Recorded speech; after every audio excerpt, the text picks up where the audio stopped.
Nós temos um dado interessante agora da Anfávia dizendo que a indústria automobilística cresceu muito esse ano, bateu recorde, segundo a Anfávia. A indústria da construção civil também falou aqui em crescimento acima de 4%. O ministro Haddad disse que esse ano o nosso PIB deverá ficar em 3,5%. Mas vamos olhar um pouquinho para frente, vai virar o ano daqui a uns dias. Por esse motivo, quem está gentilmente conosco aqui é Zeina Latif, que é economista, sócia, diretora da Gibraltar Consulting. Zeina, muito obrigado por atender aqui o Jornal Nova Brasil. Um prazer estar com vocês. Obrigado. E aí, Zeina, quais são as expectativas, se é que a gente pode olhar um pouquinho para frente depois desses dados do ano de 2024? Olha, Heródoto, eu vejo um país que vai voltando para uma certa normalidade. A gente teve aquela tremenda recessão de meados de 14 e 16, que destruiu muito da nossa capacidade de crescer, porque foi uma recessão muito longa, 2 anos, uma contração do PIB de 8%, a gente esquece, mas foi barra pesada. Quer dizer, a gente teve a pandemia, é claro, mas o que realmente prejudicou a capacidade do país de crescer no longo prazo foi aquela recessão, porque você derruba investimentos, portanto a capacidade produtiva diminui, ganhos de produtividade, coisa e tal. O que a gente está vendo é um país que desde 2016 faz reformas estruturais e a gente vai voltando para uma certa normalidade. Entra presidente, sai presidente, reformas vão seguindo.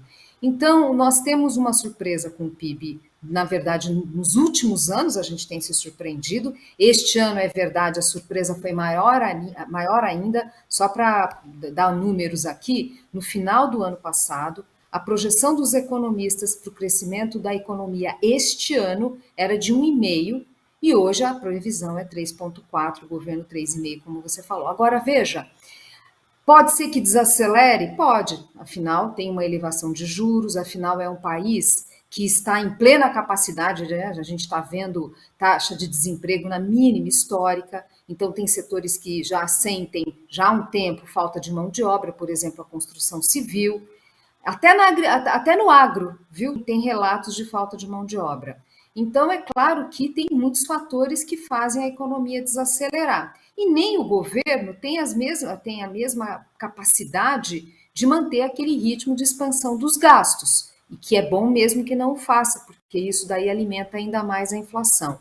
Então, uma coisa é a gente ter uma desaceleração em relação ao patamar atual, que é esse 3,4, enfim. Outra coisa é a gente falar que tem um quadro grave que vai se configurar o ano que vem. Não, não é isso. É um quadro construtivo para a economia brasileira, em que pese, né, poderíamos estar com um quadro de inflação menor, juros menores, mas aqui acho que o governo precisa ajudar e desacelerar, né, um pouco, arrumar mais rapidamente as contas públicas. E o que é que a gente pode esperar do agronegócio brasileiro para o ano que vem? A safra é otimista, é pessimista? Vai contribuir mais ou menos para o produto interno bruto do nosso país na sua avaliação? Olha, por hora os sinais são de alguma contribuição, ainda que moderada, mas positiva. É claro que o agro sempre fica muito vulnerável a questões climáticas, a gente sabe que eventos climáticos se tornaram mais frequentes, mas quando a gente olha o balanço geral, não é aquele mar, né, aquela maravilha, céu de brigadeiro, não é nada disso, mas temos ali um quadro de alguma sustentação nos preços das commodities. A gente tem a taxa de câmbio que ajuda, no caso, o exportador, né? Não é para todo mundo, mas ajuda o exportador.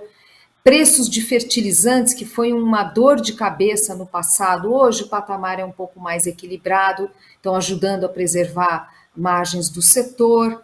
Então, agora é torcer para que as condições climáticas ajudem. Eu não vejo assim fatores que tragam um risco excessivo, até a gente ver algum sinal de volta de investimento desse setor.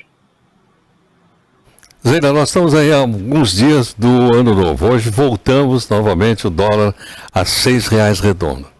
Esse dólar a R$ 6 pode trazer alguma complicação para o crescimento econômico ou mesmo para a aceleração da inflação do país no ano que vem, na sua avaliação? Aumenta sim, viu? Aqui é importante fazer a seguinte distinção: não é que o câmbio foi para 6 e rapidamente já está voltando. Não, não é. Para muitos analistas, é uma mudança de patamar, né?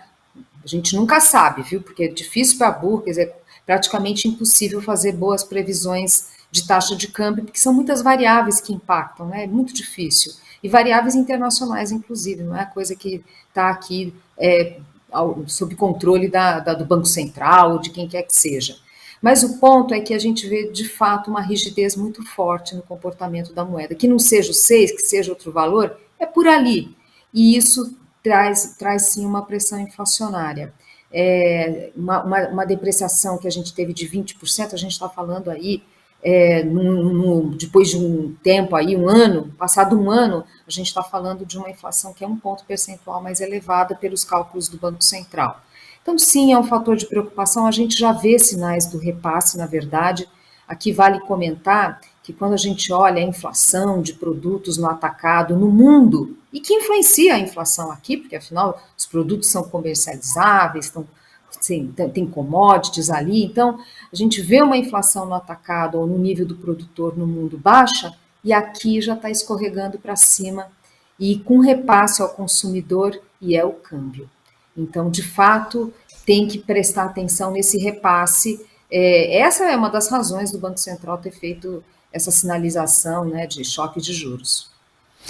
Zeina, muito obrigado. Eu que agradeço. Muito obrigado a Zeina Latif, economista e sócia-diretora da Gibraltar Consulting. Vários pontos importantes para a gente entender e olhar para frente, mas eu gostaria, viu, Robson, da gente marcar aqui essa pontuação dela em relação ao dólar que voltou para R$6 hoje. E é importante fazer a seguinte distinção, não é que o câmbio foi para 6 e rapidamente já está voltando, não é. Para muitos analistas é uma mudança de patamar, né? Agora são 8 horas e 28 minutos, nós temos também para você notícias da cidade.